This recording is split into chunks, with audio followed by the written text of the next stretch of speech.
taking advantage of the downtrodden, of their innocence, of their kindness.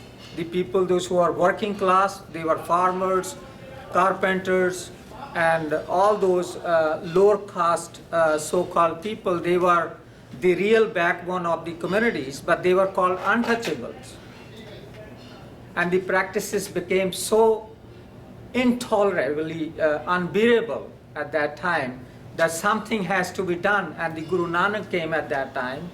Guru Nanak came in 1439 into this world, 1439 AD. Whereas before Guru Nanak, Baba Farid, there were a lot of influence of Sufism on the Sikhism. From Quran, there are too many similarities with the Sikh holy scripture, which we call Holy Guru Granth Sahib, and also the Holy Quran. When I have been part of the interfaith group for last 20 plus years, listening to different faith leaders and spiritual leaders, I've been to a lot of panels from different faith groups. And when I listened to all the faith groups, I did not see any single difference between the faiths. When you look at the core knowledge of all the faith groups, I did not see even the examples in Bible, examples in Quran, examples in Holy Sikh Guru Granth Sahib, the examples in Gita. They're all same. The example in Mahabharata, the names are different, the pronunciations are different, but the message is the same. So it takes us to the current era where we live in the world of United States of America. If we all come from the same basis or same religions or same understanding, why are we doing what we are doing now? Why are we, and my hunch is that we are giving so much. Being a psychologist, I have mentioned last week, I did an article on reflection of 4th of July. And one thing I mentioned there, that we spent $1.57 trillion in 2 wars in Afghanistan and Iraq. 1.57 trillion, not billion, not non-million, trillion. And now our president is talking in the Poland that we need to send more forces to the Russian border. So we all need to think about these things. If we really want to save the humanity and save our religions, we need to think about what is happening today. We cannot go back to the past. We only could go to the future. And if we want our children to be safe and live in a peaceful and harmonious world, we all need to come to some level of understanding how we want to carry this message forward, not backward. And that's where I am. Thank you so much.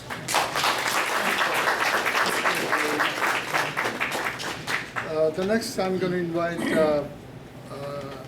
Mr. good friend Prakash Thapa, who's going to introduce his minister, and then I'm going to ask the minister to say a few words.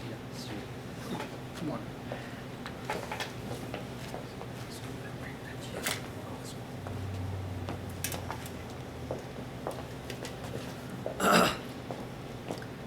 Respected sir, ladies and gentlemen, and all dear my friends, families, brothers, sisters. I'm very happy being as a young gentleman, getting chance to express in logical words with the experienced people. I think I'm the young. Yes, all right. You take the cake. Yeah.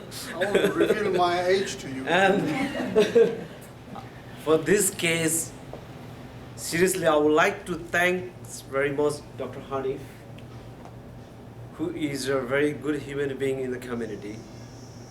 Since I meet him, he is doing a lot about the human and for humanity. And that what I believe, My name is Prakash Thapa. I'm origin from the Nepal. And I was born and raised in Nepal. Nepal is the Mount Everest country. If you know about the Mount Everest, that's in Nepal. We are rich in culture and mountain, and we are rich in holy. We practice the Hinduism, Buddhism, and Muslim and Christian, all the religions. Basically, the Buddha was born in Nepal, and I always proud to feel to say I'm the Buddhisms. And Buddha was born in Nepal before 25 years ago. And more than that, we believe in meditations more than talk about the Buddhisms. We believe in peace. Yeah, all the religions believe in peace, I know. But what I would like to say, we believe in meditation, we believe in practice. And we have a small center over here too. So she is our guru. I would like to introduce about her. And she is practicing meditation when she was in 12 years ago. 12 years. From the child years she started about meditations. Still she is practicing and she's teaching over here. So that's what we believe. And thank you, and I would like to introduce her. Sure. And would you mind, if you have questions, more than express ourselves, if you have any questions about the Buddhism, so she will more happy to explain you one by, you know. So that's what we believe.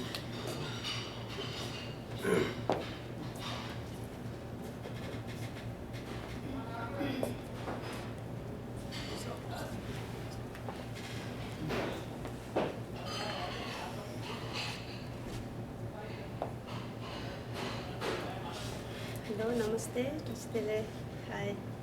And my name is Ali Yangjan, and I was born in Nepal. Oh, yeah, I was born in Nepal. Is where the Buddha was born. So I'm proud to say the Nepali because the Buddha was born in Nepal. So I became the nun my age of the 12. So now I'm 40 years old, more than 36 years I have been the nun. So I am the Buddha's follower, so I believe. So after Buddha enlightenment, he taught the Four Noble Truths. I would like to share to all of you. So Four Noble Truths are the truth of the suffering. He realized that all is suffering is truth. So second one is the truth of the cause of the suffering. Everything is cause. Whatever we do is the cause of suffering. He realized. So third is the truth of the end of suffering. Then he realized that suffering can be the end. It's an end. It's a suffering. And fourth is the truth of the path of free us from suffering. That suffering we can free from suffering. That's the called Four Noble Truths. After his enlightenment, first teaching was the Four Noble Truths. So you can realize that you can know that these Four Noble Truths. He taught he says, doing no evil whatsoever. Don't do any evil whatsoever, so no harming. His philosophy was the main is no harming to others, this compassion to others, to love everybody, for everyone. So practice virtue perfectly. You have to practice. You have to put in practice. Only knowing dharma it's good to know everything, but important is to put it in practice. And tame your mind completely. you have to tame your mind. So this is the teaching of the Buddha. That's all I would like to share to all of you. Thank you so much.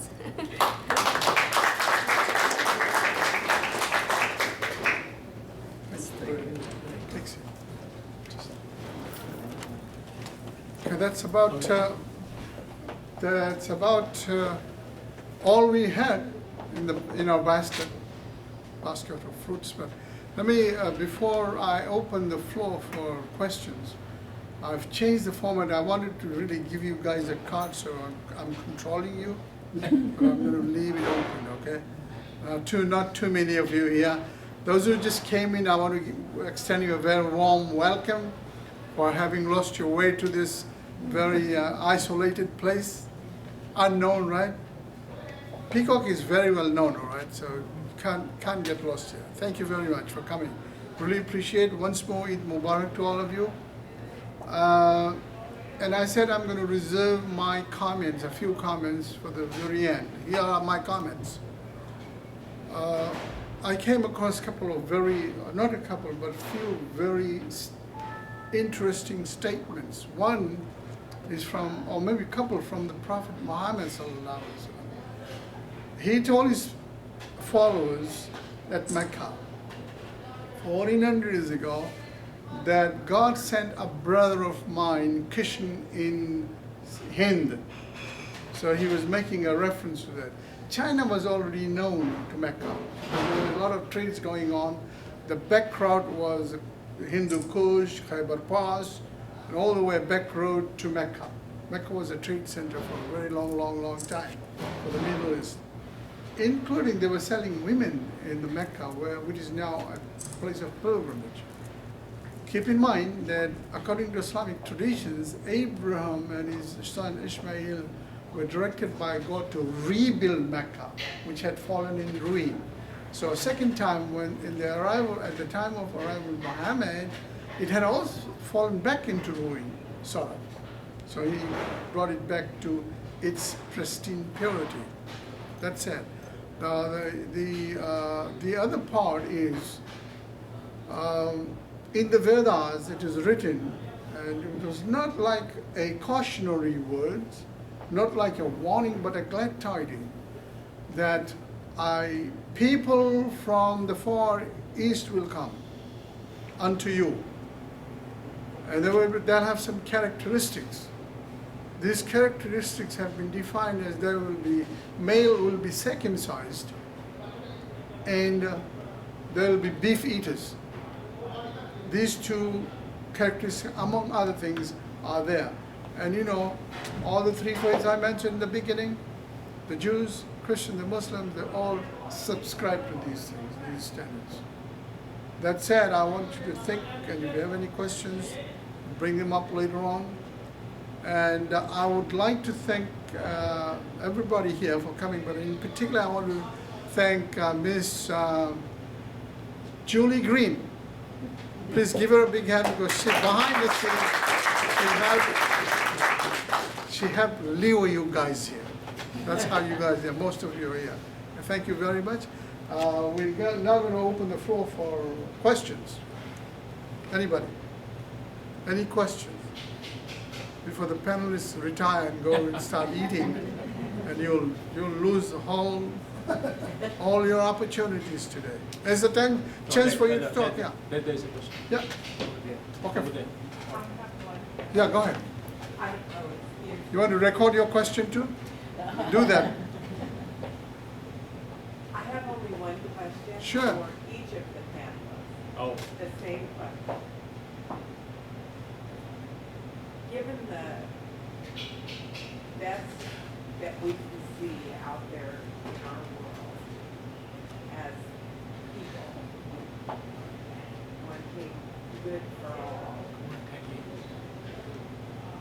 how are any of these philosophies working together to bring that knowledge?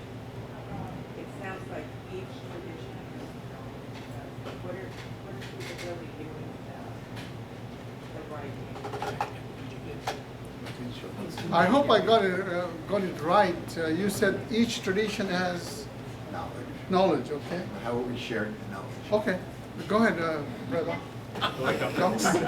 Doctor, you're the main focus. So if I understand the question is, we all share, we all have different knowledge traditions. How are we intersecting, how are we sharing those knowledge traditions? And my answer, unfortunately, is not very well. There's not enough of groups like this one.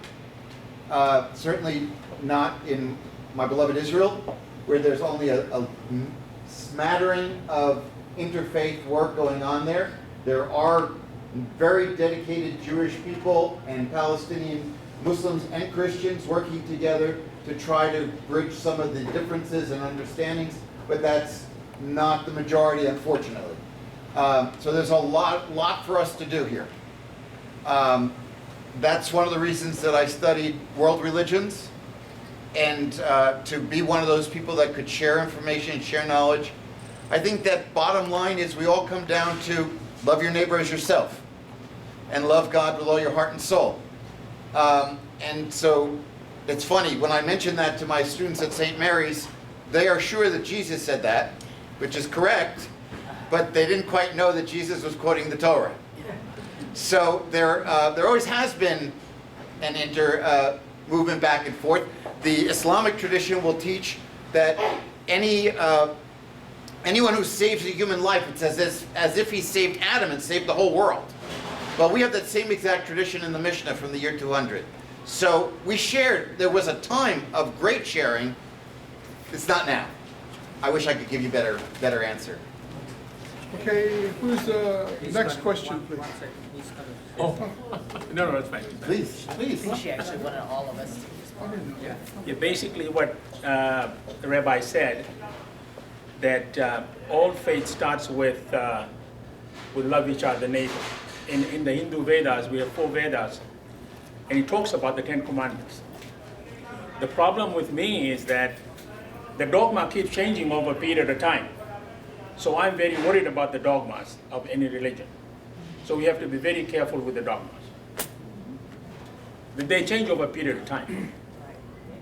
And I believe you understand what I'm talking about, right? Okay, we're gonna take a next question here. Anybody? Yeah.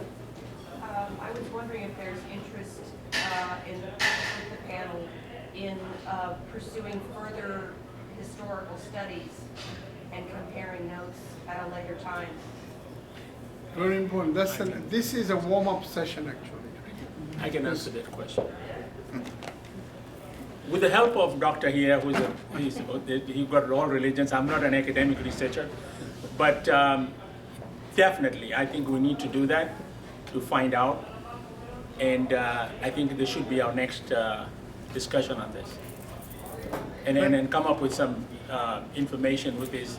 Pretty much, like I just said, I authenticate all information I have. So we need to confirm with him he's a PhD, not me.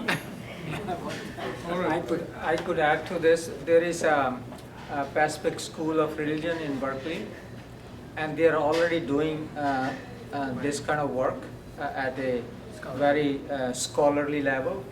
So we could find out some of the things what they are doing, and because I'm also part of their panel, sometime I go there.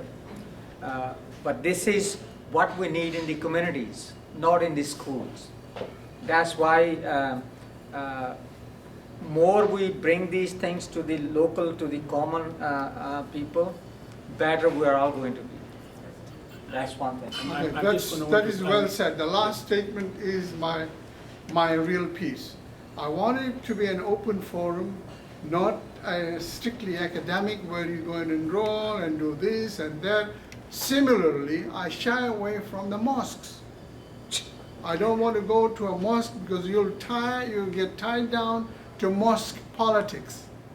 Okay? That's why we want to have an open forum, an independent forum where everybody's welcome. Anybody wants to come, you're most welcome, where we can at ease raise any question we like, and there's no very cut down agenda. Okay? Thank you very much for that question.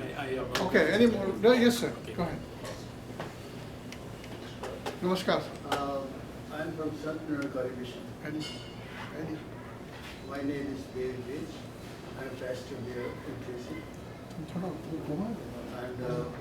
I have only one question. That usually we talk about love, peace, tolerance, and compassion. And are these things working? But see the scenario today in the society is a very disappointing situation. Here violence, there violence, here violence, some black, some white, something or the other is coming up. And some of our own children, the other day come out and do situation like this. What are we telling our people in our churches or where we gather together? Are we telling them to stay away from this violence?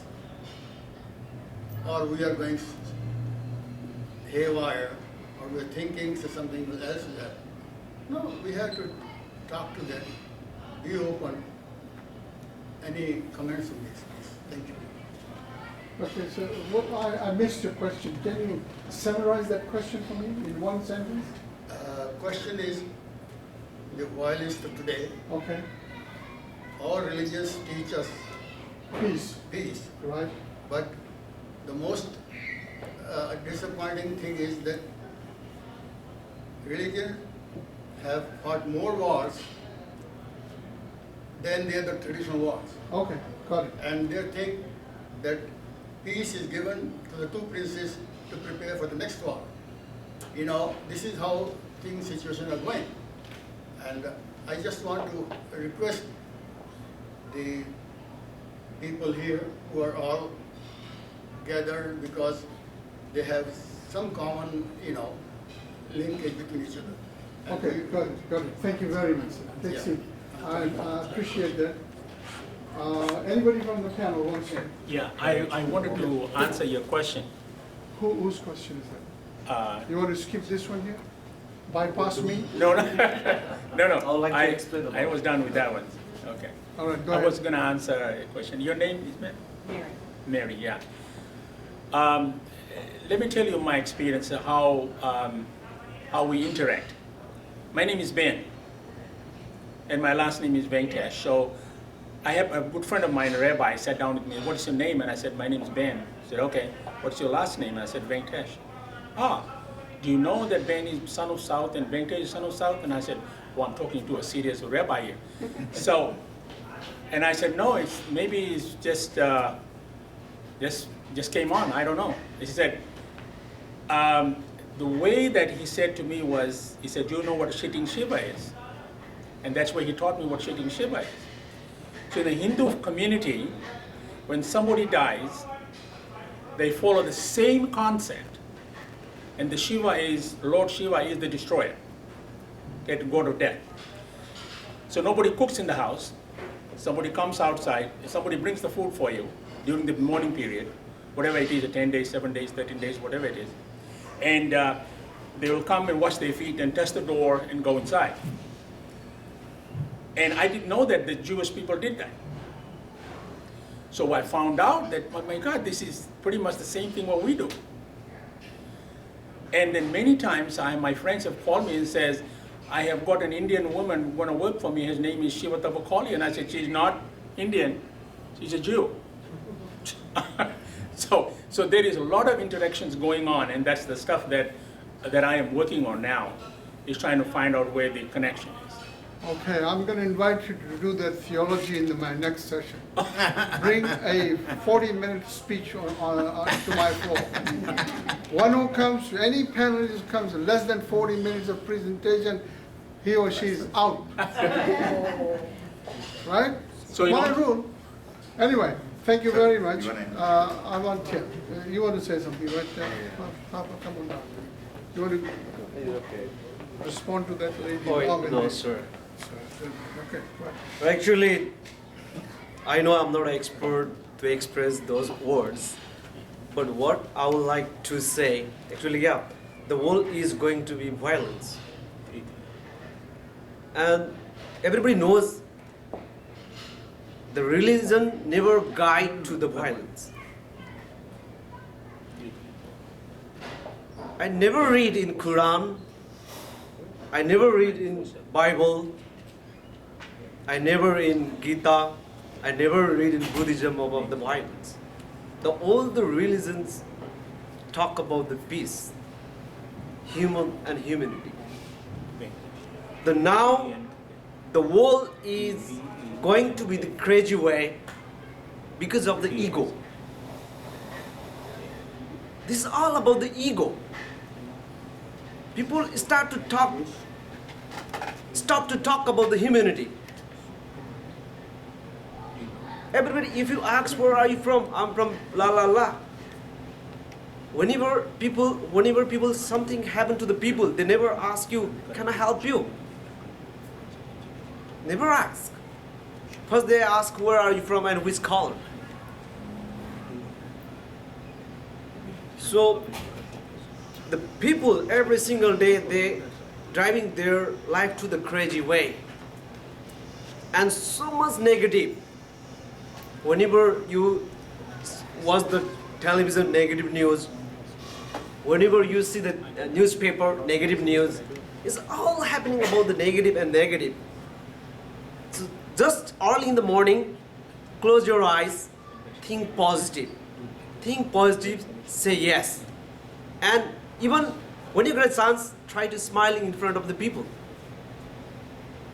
Last year when I was traveling to France, the immigrants, when I was crossing the immigration, then immigration officers asked me, where are you from?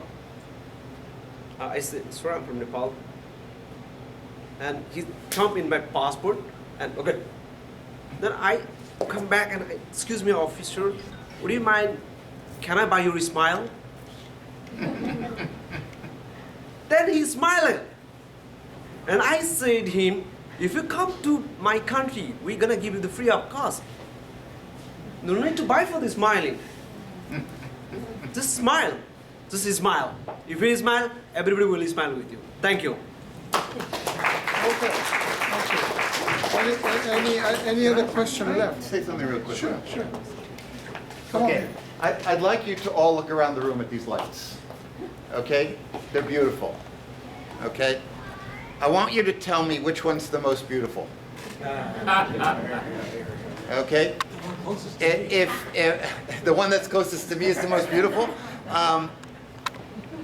All of our traditions reveal the way to God, or to nirvana, or to whatever tradition, what's the best part for us.